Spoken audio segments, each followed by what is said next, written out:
3C, groupe 5. Le vivre ensemble est une notion que nous apprenons dès la plus petite enfance, lorsque nous commençons à vivre en communauté. Cela suggère du respect les uns envers les autres et de la tolérance face à la différence. Si cela paraît facile lorsqu'on est jeune, bien souvent en grandissant, la notion de vivre ensemble est contrariée par des notions moins sympathiques, telles que celle de la discrimination, du harcèlement et de l'exclusion.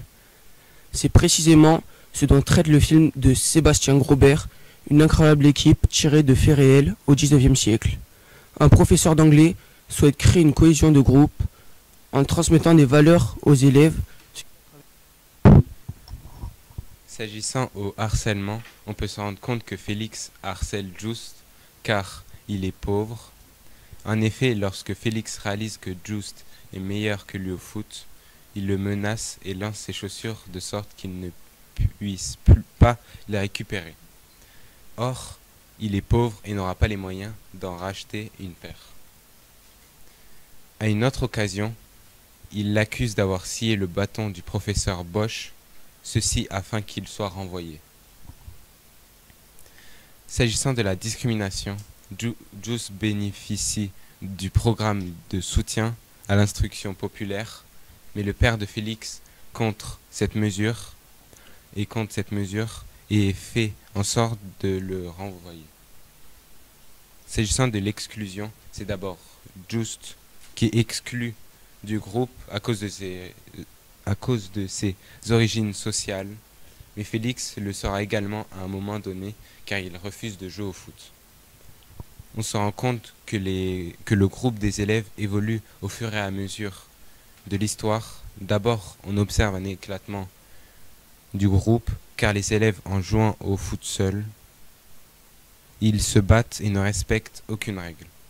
Puis une cohésion semble s'opérer car ils font un pacte et jurent de ne parler à personne de leur pratique du foot. Aussi en classe, ils se rapprochent en apprenant le vocabulaire du foot, ceci en cachette de l'institution. Enfin, Félix adopte une attitude positive, devenant même un leader en décidant d'aller libérer ses copains alors que son père avait fait intervenir la police. De même ensemble, ils vont tout faire pour que le professeur Koch ne soit pas renvoyé et que la pratique du foot soit acceptée. Le vivre ensemble est donc une notion importante dans notre société. À l'école, au travail et lors de loisirs. C'est pourquoi elle garantit notre institution en effet de la Constitution assure l'égalité de la loi de tous les citoyens. Au niveau européen, l'article 21 de la Charte des droits de l'Union européenne interdit toute discrimination ethnique, sociale, religieuse et sexiste. Conclusion.